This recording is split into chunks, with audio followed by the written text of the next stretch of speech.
Boa noite. Estamos começando mais um Symbiocast e hoje o tema vai ser escassez de profissionais na área de cibersegurança. Schubert, na sua visão, como que está os profissionais e o mercado quando eles vêm, por exemplo, fazer uma entrevista conosco? Bem, o que a gente pega muito, né, é o pessoal que está muito enviesado em ferramenta e pouco conceito, né? Normalmente as vagas colocam lá, elencam um monte de tecnologia e nessas tecnologias lá tá falando que quer do fio a pavio, né? E o pessoal olha lá e vê por cima essas tecnologias, aí aprende a conectar na ferramenta, entende o propósito dela, mas não entende a nuance do porquê que ela está ali e o que é ela no contexto da organização, né? Então, a gente tem o quê? Profissionais que estão vindo absurdamente rasos para a entrevista, não sabem muito bem o que é tecnologia e muito menos como ele pode colaborar com o aumento da resiliência cibernética, que é o propósito de um profissional de cibersegurança. E isso dificulta muito as nossas contratações, né? E então, o que acontece, né? A gente está precisando de profissionais mais capacitados. O último estudo que eu vi da ISC2, que é um instituto que tem capacitação em segurança, é renomado, né? Ele faz estudos em relação a essa postura de profissionais, até porque faz parte do negócio dela também. E no fim de 2023, que saiu o relatório em 2024, né?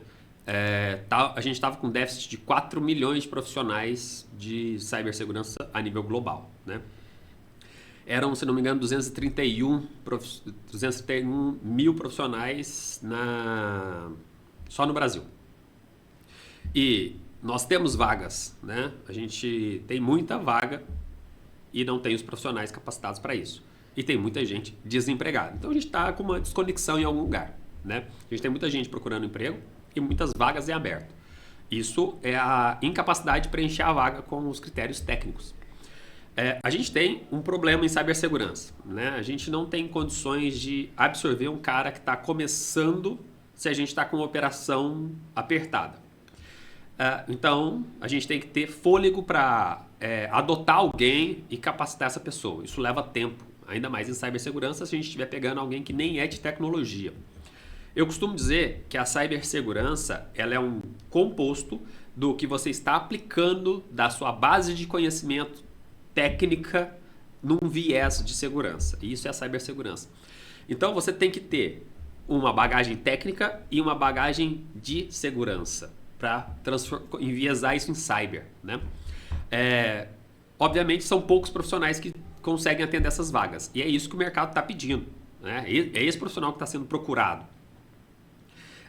Obviamente as empresas têm um nível de exigência meio que desproporcional. Eu acredito que as organizações deveriam estar proporcionando melhores condições para que as pessoas se capacitem também, né?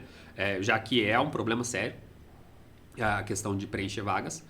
E então dando oportunidades mais básicas para pessoas que estão vindo de segurança entender mais do mundo técnico e o pessoal que está vindo do mundo técnico entender um pouco mais de segurança. Isso é o que está funcionando hoje melhor, né? Porque o cara tem um pouco de bagagem. E agora quando alguém chega sem bagagem nenhuma, nem do mundo técnico e nem do mundo de segurança, é extremamente complexo para esse cara. Imagina você chegando numa vaga onde você não tem bagagem nenhuma e o desafio é absurdo. Vamos dar um exemplo prático aqui, né? Alguém que cai num time de gerenciamento, detecção e resposta, né? Ou de um threat hunting. Ele vai começar ali sem bagagem nenhuma. Ele vai começar por onde? Ele não sabe nem o que é normal.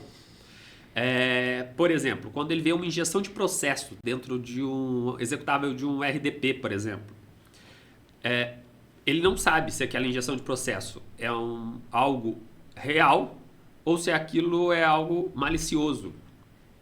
Ele nem sabe que é possível fazer uma injeção de processo nisso.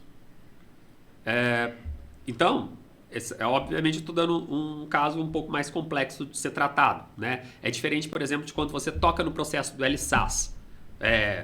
Isso é fácil você falar para alguém que não tem nada de conhecimento. Encostaram no processo do LSAS, trigou qualquer coisa relacionada ao LSAS, Cara, levanta a bandeira vermelha e grita aqui. Me chama correndo que eu venho aqui ver o que é, porque isso é problema, né? Aí você consegue reagir a tempo. Mas a gente tem dificuldade de cobrir essas vagas de N1 mesmo, que é o cara fazer aquela enxugada de falsos positivos e falsos negativos e fazer com que a triagem fique mais clara em relação ao que é e o que não é para ser tratado e começar a tratar aquilo antes de escalar para um N2, por exemplo, né? Então a gente tem um monte de profissional de N1 entrando no mercado, simplesmente dando forward de tudo para o N2. E o N2 já é um profissional que tem um pouco de bagagem técnica e um pouco de bagagem de segurança, capaz de ter esse tipo de visão, né? E ele fica sendo inundado de chamados que eram para ser tratado antes, então ele começa a ficar descontente. Então a gente não tem um ecossistema muito saudável ainda, por causa dessa falta de profissionais. Então, a gente tem condições de cobrir isso, né? A questão é, será que a gente tem estratégias adequadas para cobrir isso a nível de sociedade? Eu acredito que não. Então a gente depende dos próprios indivíduos, né? Exatamente. E a parte técnica, que esses profissionais entram no mercado, muitas vezes são cursos rasos ou muito generalistas. Eu mesmo já no início da minha carreira participei de cursos que eram muito fracos em conteúdos. E esses profissionais eles entram no mercado achando que fez um curso de 16, 20 horas e que é o especialista naquele assunto. Inclusive, eu já tive contato com diversos profissionais que se julgam nesse sentido. E as escolas também têm uma enxurrada de cursos online, cursos até presenciais, que não entrega o mínimo do conteúdo para esse profissional entrar no mercado. Não sei se você já se deparou com essa situação, acredito que sim, mas o que você tem visto nessa parte de oferta de cursos? Pode ser cursos técnicos ou cursos profissionalizantes ou cursos superiores no mercado? Bem, você agora abriu um leque absurdo, né? Vamos fatiar isso aí, senão a gente não termina. Você disse que participou de alguns cursos que eram extremamente rasos e tudo mais, né? Esses são os famosos bootcamps, cara. Os bootcamps dar um overview do que é aquilo ali e tal. E às vezes fala de um monte de tecnologia e tudo mais, e o cara se acha o especialista porque conhece um monte de tecnologia agora, né? Tem a máxima ali do efeito Dunning-Kruger, né? Que é aquela curva que o cara começa a aprender, ele acha que sabe tudo, aí depois quando ele aprende um pouco mais, ele descobre que ele não sabe nada, aí depois ele começa a entrar num platô de conhecimento.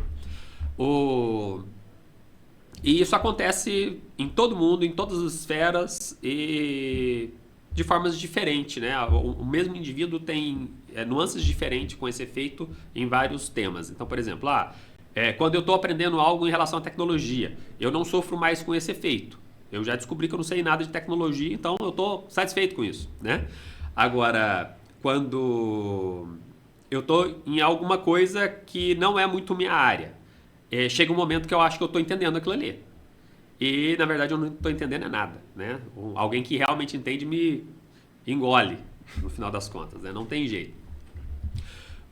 Aí sim, você continua estudando, você percebe, cara, eu não sei nada, isso aqui é um universo, né? E esse é um problema do mundo de tecnologia. Tudo na tecnologia é um universo. Eu vou falar de autenticação, é um universo. Eu vou falar de gestão de identidade, é um universo. Eu vou falar de governança, é um universo. Eu vou falar de caça de ameaças, já é um universo.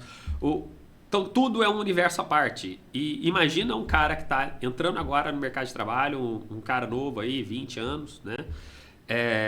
Está entrando com um monte de coisa que já está rodando. E aí? Ele tem que aprender tudo isso? Pra gente é relativamente fácil. Quando apareceu um computador, não tinha nem internet, a gente entendeu ali como que o negócio funciona, começou a pegar vírus trocando disquete, e aí beleza, aí as primeiras conectividades era tudo arcaico, e a gente conheceu aquele modo arcaico, não existia resolução de nome, você tinha que colocar IP. Aí quando entrou a resolução de nome, você já entendeu o que é a resolução de nome. Hoje o cara tem que aprender o que é DNS na marra, né? Então a gente foi aprendendo de forma muito orgânica a tecnologia. E depois, quando a gente põe uma visão de segurança, tudo fica natural pra gente. Aí é aquela máxima do tudo é óbvio. É óbvio pra mim, eu vivi isso, né? É fácil pra mim falar que é óbvio. Agora, alguém que tá entrando no mercado não é óbvio. Então, essa pegada de ficar fazendo bootcamp ou esses treinamentos gratuitos tal, dá uma visão, mas não adianta se iludir, cara. Isso não é conceito suficiente para chegar no mercado e falar que estou preparado. Nós também temos vários cursos aí, né? Aqueles cursos de informática, eu acho que nem existe mais, né? Eu fiz na 98. Mas quando eu fiz era até bom, eu parei de Pascal, né? No curso profissionalizante de informática. Pergunta quantas linhas eu escrevi Pascal depois disso. Então, tem cursos que são, assim, até cursos de tiro curto mesmo, né? Não de 20 horas, porque eu não sei nem o que dá para falar de 20 horas, mas assim, tem cursos de 40 horas aí que ensina uma tecnologia específica com um nível de profundidade legal. Só que é um nível de tecnologia específica, né? Então, sei lá, vou aprender sobre o backup do player X. Cara, em 40 horas eu aprendo bem do backup. Só que, claro que todo inconveniente que eu tiver numa implementação de backup, por exemplo, na hora que eu passo a credencial aqui, não está autenticando. Aí ele está falando lá que o meu usuário não pode fazer logon interativo, porque tem uma política. E o que é essa política? O cara tem que entender tudo isso. Aí a gente já está falando de autenticações no Active Directory. Então, o cara tem que entender também de Active Directory minimamente. Aí ele vai fazer backup de um virtualizador. Ele tem que entender ali do player que é a virtualização. Minimamente essas coisas ele tem que entender. Então ele tem que entender do propósito principal dele e de tudo que contorna isso, né? E chegando agora na faculdade, eu sou, assim, eu não tenho uma opinião muito formada não, porque eu entendo que existem propósitos e propósitos, né? As faculdades, no geral, as faculdades que não são públicas, né, as particulares, elas têm a ideia de colocar o profissional no mercado o mais rápido possível. Então ele vai dar o conteúdo mais objetivo para ele entrar no mercado. Então ele vai dar um mínimo de fundamento e mais prática. Eu fiz uma faculdade particular e o que eu mais aprendi foi programação, né? E a coisa que eu menos usei na minha vida foi programação. Por quê? Porque a ideia dele era cobrir o gap de programadores que tinha na época que eu fiz o curso, né? Hoje já tem cursos específicos para isso, como o ADS, né, que é o de desenvolvimento de sistema. Então, o cara que está fazendo desenvolvimento de sistema, ele não aprende nuances de network, né? E aí o cara tem que complementar esses conceitos, né? E aí ele acha que network é só ir para um curso do tipo CCNA. E não é bem isso, né? O CCNA vai dar um bom fundamento de network e conectividade, mas como as aplicações se interagem, ele não chega nesse nível. Então, a gente tem hoje programadores que desenvolvem web e não conhecem um protocolo HTTP, por exemplo. E aí o cara começa a inventar status code ali, trabalhar com status code equivocado, não faz aquela aplicação objetiva e isso começa a gerar gaps de segurança. Porque o desenvolvedor tem até aquela máxima, né? Para você ter um bug, basta você desenvolver um código. Então, quanto menos preparado você está para desenvolver, mais bugs você vai gerar. Então, nessa pegada do curso superior, a gente tem essa nuance das faculdades que são particulares e das públicas. Na pública eu já vejo um viés um pouco diferente, eu já vejo muito mais pautada em conceitos, que é o que eu esperava de uma faculdade, independente de qual seja. Porque a partir do momento que você tem conceitos bem consolidados, todo tijolinho que você colocar lá fica firme, né? Eu estou colocando um tijolinho em cima de um concreto e não de uma areia. Porque tudo é fundamentado nos conceitos e nas bases da computação. Se você não tem base da computação e você está aprendendo computação, você vai errar muito. Você está muito mais propenso a errar. Mas, em contrapartida, você vai começar a entregar mais cedo. Então, dá para fazer um meio de campo. Se você está numa faculdade particular, por exemplo, dá para você cobrir esses gaps de conhecimento que são os fundamentos, que não são ensinados, com estudos independentes, né? O mais importante é você ter rotina e disciplina de estudos, né? Eu tô, por exemplo, não faço nem ideia quantos anos faz que eu estudo, né? Eu já tô com mais de 4 décadas e ainda estou estudando, né? Estudando formal, né? Na academia, porque eu sou meio masoquista mesmo. Mas fora da academia, eu ainda faço minhas rotinas de estudo. Então, assim, no mínimo 2 vezes por semana, eu dedico minha noite para estudar, né? Então, vários temas, vários laboratórios. Cibersegurança não é um negócio que você aprende no papel. Se você não fizer um laboratório, testar, colocar aquela prova de conceito em prática, tentar contornar, tentar dificultar, você não vai ter aquela malícia na hora do fight, né? Na hora que é o jogo mesmo que importa, você tem que ter passado, tem que ter memória muscular. Você não tem tempo para perder, ainda mais quando a gente está tratando de cibersegurança. Imagina que você começa a pegar um incidente, então você conseguiu detectar ali, flegou um caso anômalo, que você foi lá e falou, isso está muito suspeito, deixa eu tentar entender isso aqui. Se você tem bastante conceito e entende do que está acontecendo, aquelas nuances dos alertas que você está vendo e como você correlaciona isso, você já consegue entender o que o cara fez, porque no momento que você mexe com o cara, ele percebe ali, às vezes ele aperta um botão vermelho, cara, né? Às vezes ele ainda tem um comando e controle que você não detectou, você derruba a conexão dele e fala, me achou, eu vou criptografar o que dá aqui, por exemplo, né? Se for um ator de ransomware. Então você tem que tomar cuidado também com isso. Então você tem que entender por onde ele entrou, quais foram os rastros que ele deixou, conseguir coletar ali tudo que ele fez para falar, pô, ele já comprometeu tais servidores e esse servidor aqui tá com uma comunicação anômala. Então, assim, eu vou isolar esses caras, vou derrubar o cara e vou resolver o problema enquanto, se obviamente os servidores puderem ser derrubados e isolados dessa forma. Né? Tem servidores que eu não posso. Imagina assim, eu tô com um servidor que dá um suporte à vida. Eu posso derrubar o servidor? Eu não posso derrubar o servidor assim, do nada. Né? Então você também tem que entender do negócio do cliente antes de poder atuar diretamente numa decisão dessa. Né? Então imagina que eu sou da área de saúde e eu opto em derrubar um servidor e esse servidor é aonde está a rotina de medicação, que é o que eles chamam de PEP, né? Então é onde estão os prontuários eletrônicos do pessoal. Hoje em dia não existe mais prontuário em papel, né? Aquele pranchetinho que fica no pé da mesa da cama ali dos pacientes. Então, esse prontuário é eletrônico. Como que eu sei qual medicação dá para quem? Qual é a dosagem dessa medicação? Né? Se a pessoa pode comer o quê? E por aí vai. Claro que hoje a gente já tem normas, até porque isso já aconteceu, a gente tem histórico disso, a gente já tem problemas com isso. Então a gente tem normas que forçam ter uma cópia offline. Então se eu não tiver mais acesso àquele servidor, eu tenho uma cópia no computador da enfermeira, por exemplo. Né?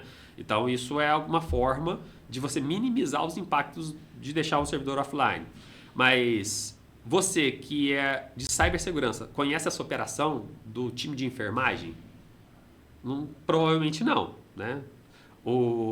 Então você tem que saber o que é o seu guide também, do que você pode e não pode fazer. E às vezes não tem bons playbooks para direcionar isso e você tem que contar também com a capacidade de raciocínio lógico do profissional que está ali, né? Você entrou num tema que eu particularmente já presenciei com alguns profissionais na questão do profissional, não só de segurança, mas o profissional de TI como um todo, ele não ter a capacidade de saber se relacionar com as outras pessoas. Ou então, a gente traduzindo aí para um bordão mais de empresa, os profissionais não têm um soft skill.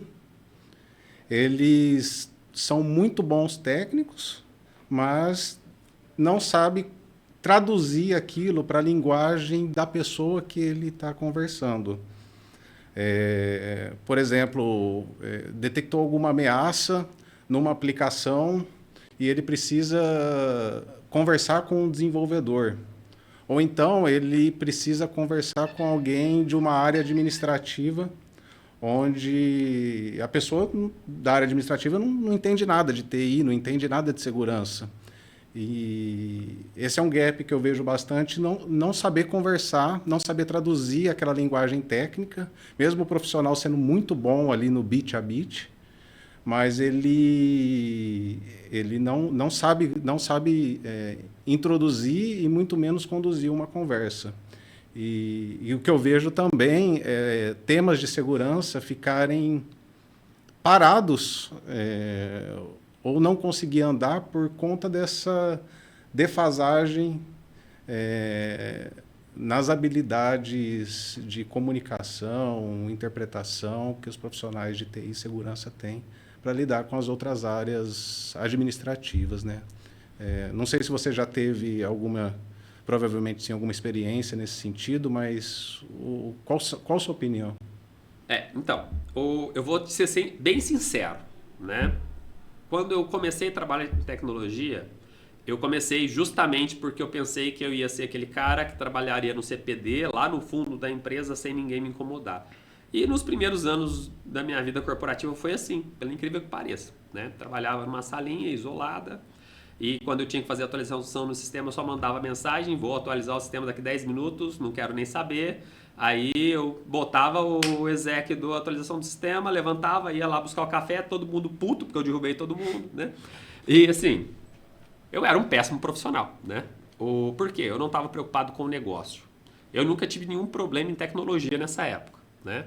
Mas eu tinha problemas corporativos nessa época. Eu estava gerando impacto, por exemplo, no momento que eu derrubava o sistema, para garantir aquela atualização, eu estava indisponibilizando o serviço. E a indisponibilidade do serviço é um dos pilares da segurança da informação. Quando você vê lá aquela CIA, né, que é a confidencialidade, integridade e disponibilidade, a disponibilidade está ali. E eu acabei de matar ela. Então não adianta nada você agir pensando na melhor forma sem agir pensando bem, né? Minha avó falava que de boas intenções o inferno está cheio, e isso é verdade. Não adianta você ter boa intenção. Você tem que estar alinhado com o negócio e com os objetivos. Até porque o apetite de risco não é seu, é da organização. E você está agindo conforme esse apetite de risco, né? Por exemplo, se eu te perguntar, eu estou numa operação de produção química. E nessa minha operação de produtos químicos, corre o risco, se eu não fizer determinada coisa com um determinado tempo, corre o risco de 2 pessoas morrerem, que são os operadores. Isso é aceitável? É uma pergunta assim. Será? Todo mundo fala, 2 vidas? Não, não é aceitável. Você quer que eu te dê quantos documentos que estão laudando que até 10 mortes é normal? Eu aceito até 10 pessoas morrerem dentro da minha operação. Entendeu? E assim, são documentos públicos. Tá na internet, porque são empresas de capital aberto, são empresas públicas também, né? Então, o risco não é você que assume. Você tem que ter o guia do risco e avaliar o risco conforme aquele guia, né? Mesmo que você não concorde. Então, as soft skills são importantes para todo esse âmbito, porque você tem que negociar.